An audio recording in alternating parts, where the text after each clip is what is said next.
Fala meus tungstenos, esse é o terceiro vídeo da nossa série tratando especificamente sobre o coronavírus. Você já não aguenta mais falar sobre ele, já não aguenta mais notícias sobre a pandemia? Calma lá que esse vídeo vale a pena.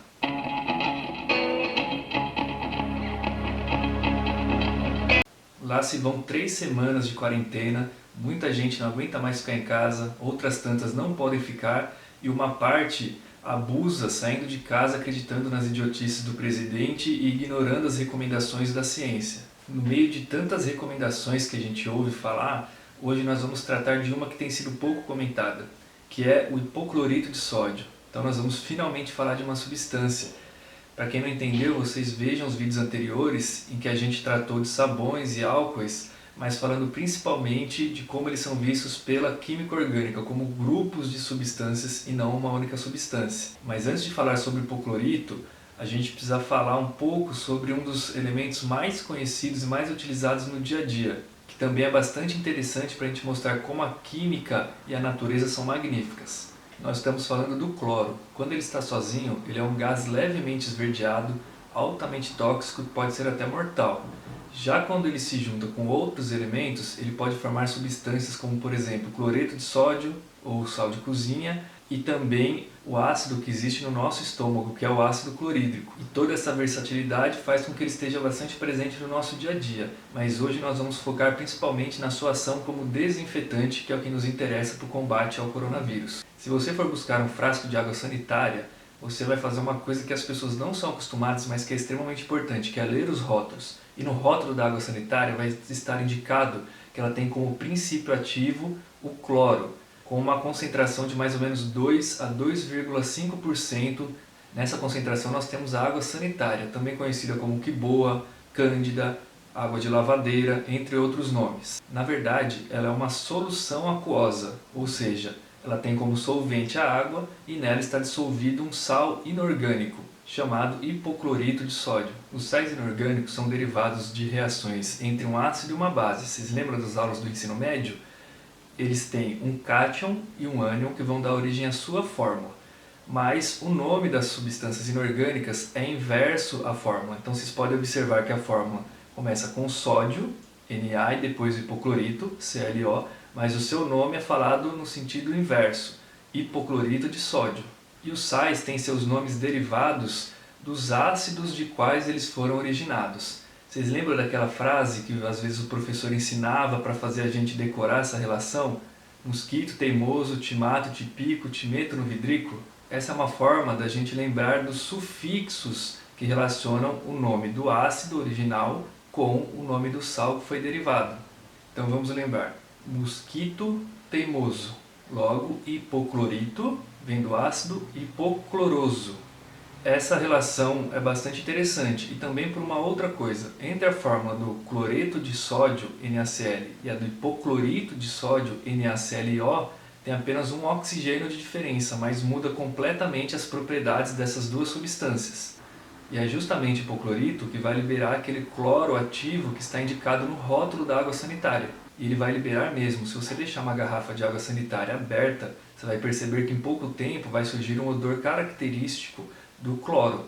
E depois de certo tempo, a água sanitária vai perder as suas propriedades. Por isso também que é recomendável guardar a água sanitária tampada e ao abrigo da luz. Os frascos de água sanitária têm uma cor branca e não transparente, porque a luz ajuda a decompor o hipoclorito e liberar o cloro mais rapidamente. Mas tem uma outra questão essencial para a nossa discussão. O hipoclorito é bastante irritante para a nossa pele. Se você for lá no rótulo, vai ver que está sendo indicada a utilização de luvas, que ele seja aplicado em espaços com bastante ventilação e que sejam feitas diluições grandes. Isso porque o hipoclorito é um forte agente oxidante, que a gente não vai discutir agora o que significa. Mas essa é a função que faz com que ele elimine o vírus, porque os vírus envelopados, como é o caso do coronavírus, são muito sensíveis à ação oxidante. Dessa forma, o hipoclorito ajuda a eliminar esses vírus e também vários outros micro-organismos. Mas, por outro lado, essa ação oxidante faz com que o hipoclorito seja perigoso e a gente nunca deve misturar a água sanitária com outros produtos de limpeza, principalmente aqueles que têm amônia, porque eles podem liberar gases bastante tóxicos. além de poder liberar também algumas substâncias carcinogênicas no contato com matéria orgânica, como o lodo, que às vezes fica acumulado em algumas partes da casa que a gente não costuma limpar com muita frequência. Mas se o hipoclorito de sódio é tão perigoso, irritante para a nossa pele, pode liberar gases tóxicos e substâncias carcinogênicas, por que ele está sendo indicado para desinfetar superfícies e até mesmo nossa pele no combate ao coronavírus?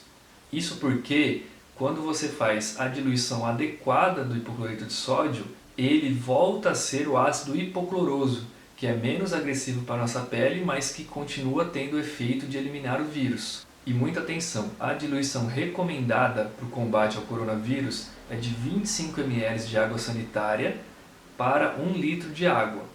Se você não tiver como medir esses 25 ml, é basicamente a metade de um copo de café, aqueles menores, ou 2 colheres de sopa para 1 litro de água.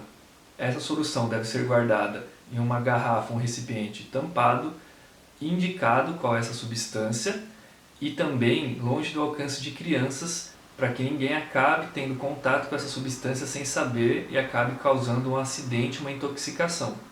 Mas aí você pode perguntar, e os ácidos, eles não são perigosos? A gente não ouve falar tanto sobre ácido sulfúrico, ácido clorídrico, entre outros, e para tomar cuidado com eles? Talvez você não se lembre das aulas de química do ensino médio, mas os ácidos têm também uma indicação de força. A gente tem ácidos mais fortes, como é o caso do ácido sulfúrico, e ácidos mais fracos. E o ácido hipocloroso, ele se encaixa justamente nos ácidos mais fracos, que não são tão perigosos. Por isso, ele vai eliminar o vírus, mas ele não vai causar tanto mal para a nossa pele se for uma aplicação rápida. E é por isso também que nas brigadas de solidariedade dos movimentos sociais, entre eles o MLB, Movimento de Luta nos Bairros, Vilas e Favelas, estão sendo distribuídos litros de água sanitária para a população. Porque a gente sabe que em muitos locais pobres, principalmente nas favelas, as pessoas não têm acesso ao álcool gel, que é muito caro, ou mesmo a água encanada para fazer a higienização constante. E com essa solução que eu comentei, depois da diluição de 25 ml em 1 litro de água, você pode limpar as maçanetas das portas, por exemplo, as solas dos sapatos, você pode limpar a sua pele ou mesmo as embalagens dos alimentos. É só tomar cuidado porque mesmo depois dessa diluição, ele continua sendo alvejante, podendo manchar os tecidos. Já para limpar o chão, é recomendado uma solução um pouco mais concentrada.